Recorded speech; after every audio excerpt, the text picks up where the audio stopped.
Warahmatullahi wabarakatuh, anak soleh soleha. Bagaimana kabar kalian? Semoga kita semua masih tetap dalam keadaan sehat walafiat ya, amin. Masih semangat ya belajarnya.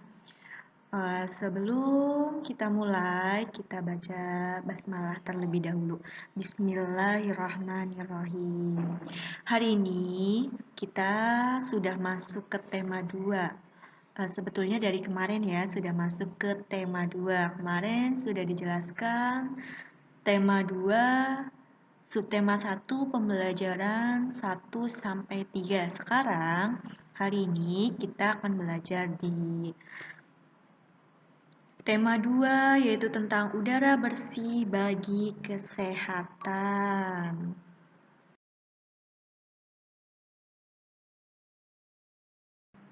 Lanjut di subtema 1 ini, yaitu tentang bagaimana tubuh mengolah udara bersih. Kita akan belajar di pembelajaran 4 sampai 6. Silahkan untuk disimak ya.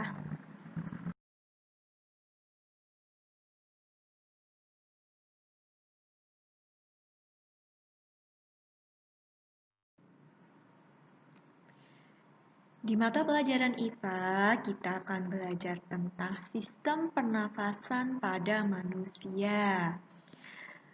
Pada pembelajaran sebelumnya, kita sudah belajar tentang sistem pernafasan pada hewan ya. Diingat lagi, sistem pernafasan pada hewan yaitu ada hewan mamalia yang bernafas dengan paru-paru, ada hewan reptil yang bernafas dengan paru-paru juga, ada hewan burung, jenis burung yang bernafas dengan paru-paru dan dibantu pundi udara atau kantong udara. Selanjutnya ada pada hewan serangga yang bernafas dengan trakea, ada hewan amfibi dan cacing yang bernafas dengan permukaan kulit. Khusus untuk amfibi ini, dia bisa bernafas dengan paru-paru dan permukaan kulit. Dan yang terakhir yaitu ada hewan jenis Pisces atau ikan yang bernafas dengan insang. Sekarang kita akan belajar tentang sistem pernafasan pada manusia. Pernafasan pada manusia sama dengan hewan, yaitu merupakan proses menghirup oksigen dan mengeluarkan karbon dioksida. Nah, pada saat kita bernafas, itu kita menghirup oksigen dan menghembuskan nafas atau mengeluarkan yang disebut dengan karbon dioksida. Pernafasan pada manusia melibatkan kontraksi otot antar tulang rusuk dan diafragma. Organ-organ yang terlibat dalam sistem pernafasan manusia terdiri dari hidung, tenggorokan, dan paru-paru. Nanti kita akan menjelaskan lebih jelasnya ya.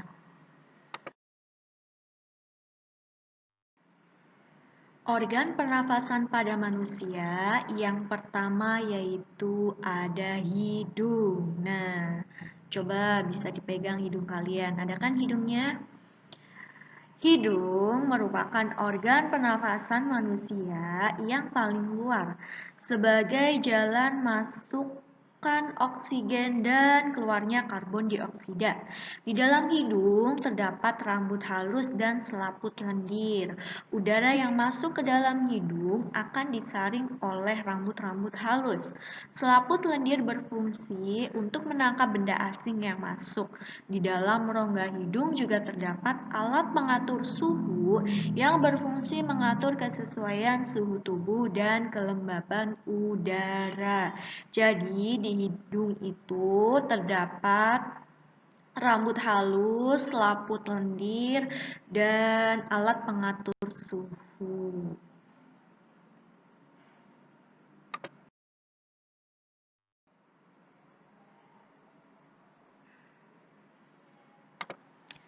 Selanjutnya yaitu kedua ada tenggorokan. Udara pernafasan yang dihirup akan masuk melalui tenggorokan atau disebut faring. Nama lain dari tenggorokan adalah faring ya. Pengertian dari faring. Faring adalah persimpangan rongga mulut dan rongga hidung.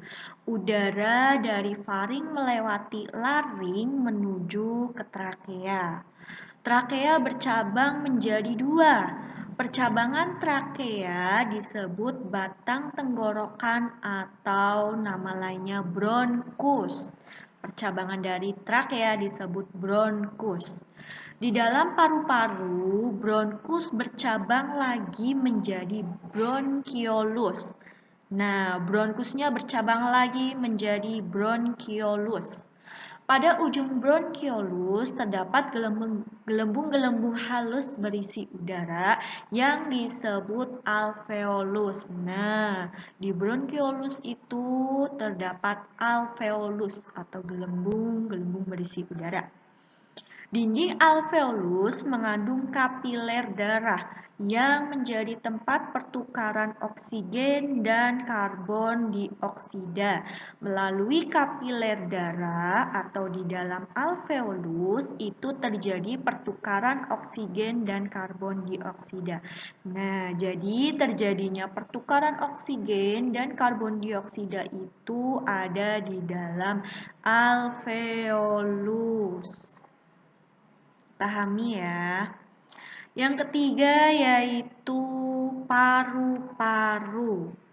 Paru-paru terletak di dalam rongga dada di atas sekat diafragma. Diafragma adalah sekat rongga badan.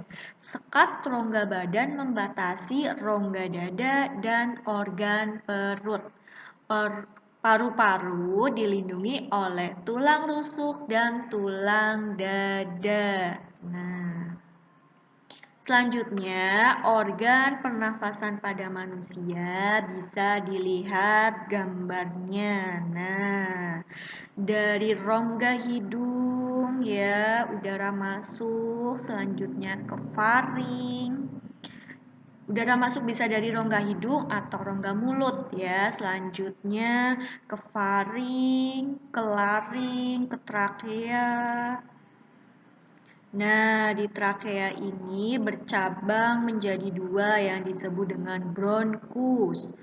Nah, bronkus bercabang lagi menjadi bronkiolus. Nah, selanjutnya bronkiolus itu di dalamnya ada yang disebut dengan alveolus. Nah, ini yang disebut diafragma, yaitu sekat rongga badan membatasi rongga dada dan organ perut. Ini yang disebut dengan diafragma. Dipahami ya anak soleh-soleha. Selanjutnya, urutan organ pernafasan manusia yaitu jika diurutkan jadi dari hidung atau mulut, selanjutnya ke tenggorokan atau nama lainnya faring, selanjutnya ke laring, ke trakea, ke bronkus, bronkiolus, dan yang terakhir adalah alveolus, tempat pertukaran oksigen dan karbon dioksida. Harap dipahami ya anak soleh-soleha, ini adalah urutannya organ pernafasan pada manusia.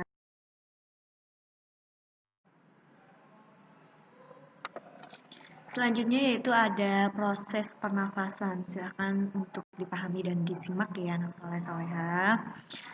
Nah, proses pernafasan terdiri atas dua tahap, yaitu menghirup udara atau disebut dengan inspirasi dan menghembuskan udara disebut atau nama lainnya ekspirasi.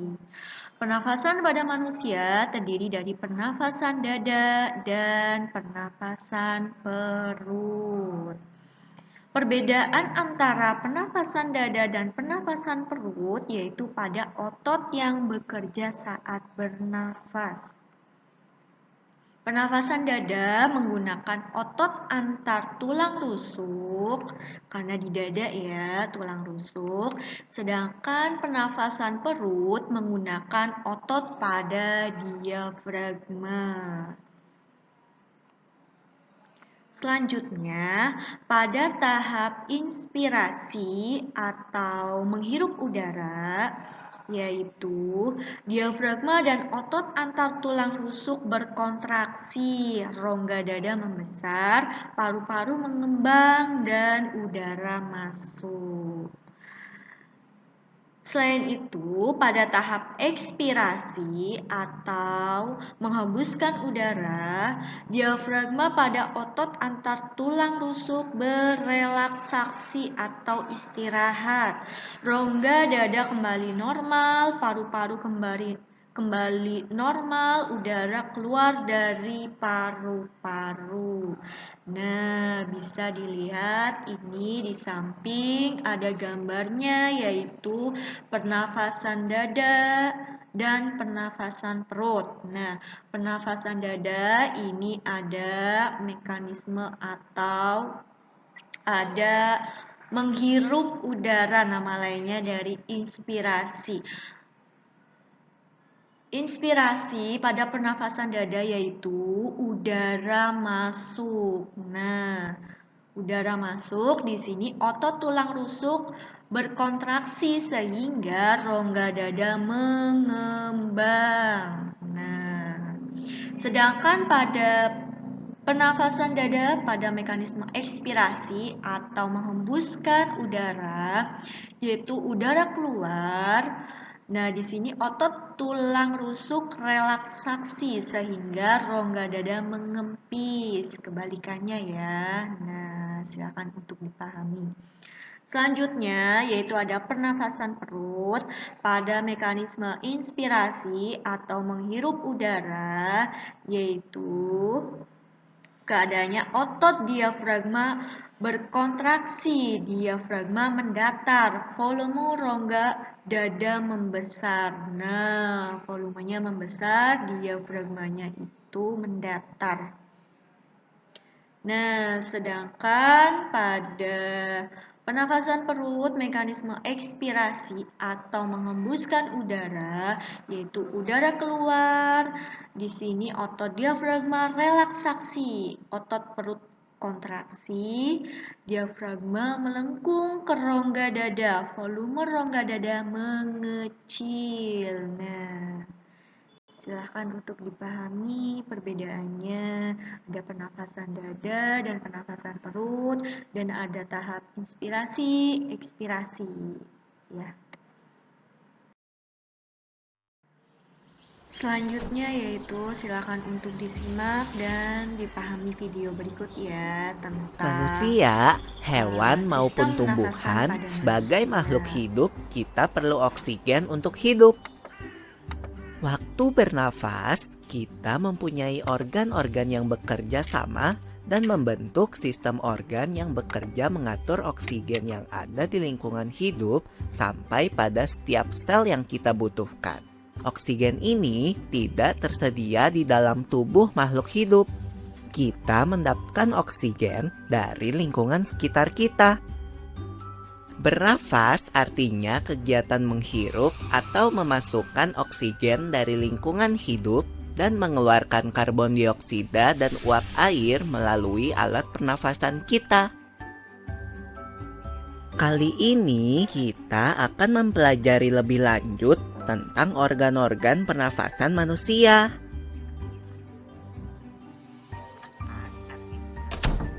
Lula, kamu tahu enggak kalau alat pernafasan kita terdiri atas hidung, pangkal tenggorok atau laring, batang tenggorok atau trakea, cabang batang tenggorok atau bronkus, dan paru-paru.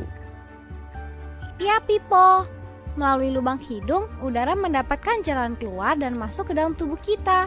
Tapi, selain itu, udara juga dapat keluar masuk melalui mulut loh. Namun, jika kita bernafas menggunakan hidung, akan lebih baik loh, Pipo. Karena terdapat lendir dan rambut-rambut halus. Rambut-rambut halus ini berfungsi untuk menyaring udara yang mengandung debu, kotoran, dan kuman penyakit.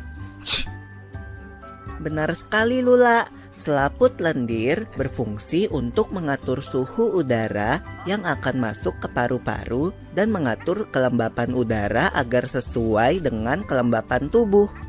Hidung juga jalur yang langsung terhubung dengan alat pernafasan berikutnya, yaitu tenggorokan.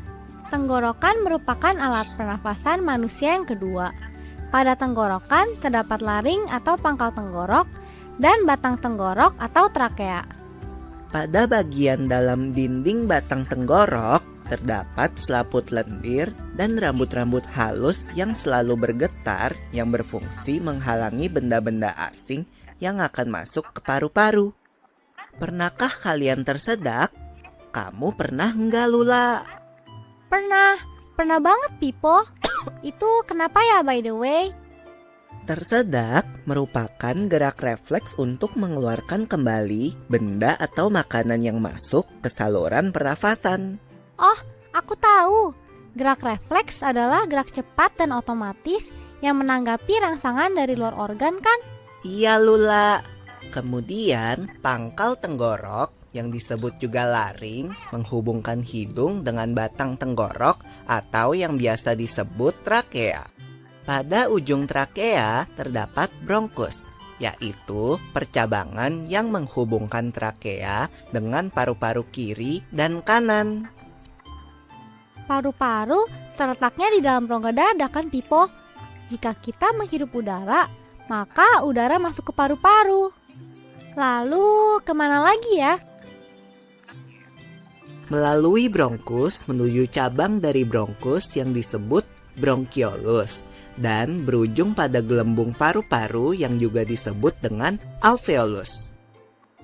Pada alveolus ini kan yang terdapat pembuluh darah, di mana terjadi pertukaran gas oksigen dengan karbon dioksida.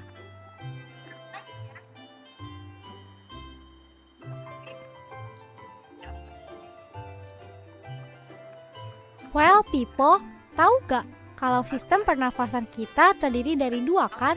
Yaitu sistem pernafasan dada yang umum kita lakukan dan juga sistem pernafasan perut. Jelasin dong Pipo, apa sih perbedaan detailnya? Pernafasan dada terjadi karena gerakan tulang rusuk oleh otot-otot antar rusuk. Pengambilan udara terjadi saat otot antar rusuk berkontraksi atau mengerut, sehingga tulang rusuk terangkat ke atas menyebabkan rongga dada dan paru-paru membesar. Oh begitu, berarti pengeluaran udara terjadi saat otot antar rusuk berelaksasi atau mengendur. Saat itu, tulang rusuk turun ke posisi semula, menyebabkan rongga dada dan paru-paru mengecilkan. Ya, benar sekali. Lalu menurut kamu, bagaimana dengan pernafasan perut kita, Lula? Aku belum yakin banget sih, Pipo. Jelasin dong. Pernafasan perut terjadi karena gerakan otot diafragma, yaitu sekat yang membatasi antara rongga dada dan rongga perut. Pengambilan udara terjadi saat otot diafragma berkontraksi. Posisi diafragma mendatar menyebabkan rongga dada dan paru-paru membesar. Berarti pengeluaran udara terjadi saat otot diafragma berelaksasi. Posisi diafragma melengkung ke atas, lalu menyebabkan rongga dada dan paru-paru mengecil. You're right, Lula.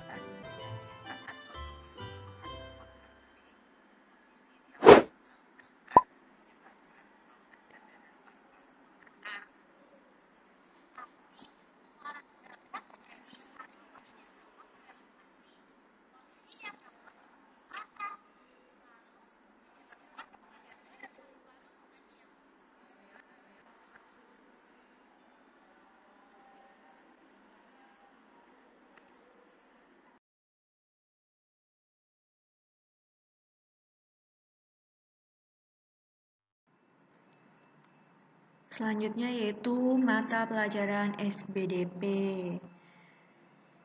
Masih sama seperti pembelajaran sebelumnya, kita belajar tentang tangga nada. Hanya saja, pembelajaran sekarang kita belajar tentang tangga nada minor. Kalau kemarin kita sudah belajar tentang tangga nada mayor, sekarang kita akan belajar tentang tangga nada minor. Nah, pengertiannya, tangga nada minor adalah tangga nada yang susunan nada-nadanya berjarak satu, setengah, satu, satu, setengah, satu, satu. Sebagai contoh, tangga nada A minor adalah A, B, C, D, E, F, G, A.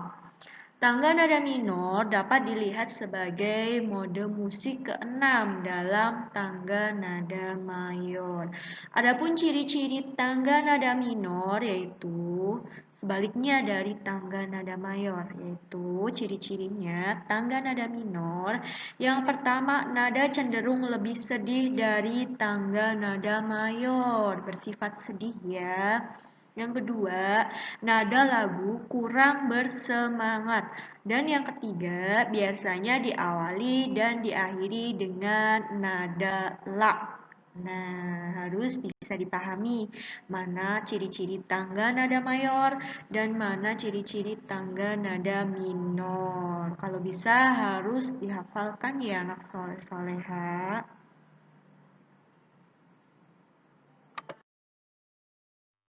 Selanjutnya di sini ada contoh lagu bertangga. Mohon maaf salah ketik, bertangga nada mayor dan minor.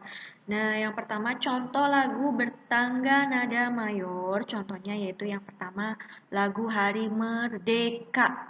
Nah, ciptaan Haji Mutahar. Kalian pasti tahu ya, lagu Hari Merdeka bersifat semangat, yang gembira ya kan? Nah, yang kedua ada lagu Maju Tak Gentar ciptaan C. Simajuta. Nah, ini juga sama ya. Jenis lagunya lagu bersemangat. Nah, yang kedua yaitu contoh lagu bertangga nada minor. Contohnya yaitu satu lagu Mengeningkan Cipta, penciptanya yaitu T. Pawit. Nah, lagunya bertempo 4/4 largissimo. Selanjutnya lagu Syukur ciptaan Haji Mutahar. Temponya 4/4 andante sustento. Dan yang ketiga lagu Gugur Bunga ciptaan Ismail Marzuki. Tempo 4/4 andante maestoso. Nah, bisa dipahami ya anak soleh-soleha kalau nada contoh lagu bertangga nada mayor yaitu biasanya bersifat riang gembira, bersemangat, contohnya Hari Merdeka, Maju Tak Gentar. Nah, sedangkan contoh lagu bertangga nada minor biasanya bersifat sedih, kurang bersemangat, contohnya ada Menginginkan Cipta, ada lagu Syukur, dan ada lagu Gugur Bunga.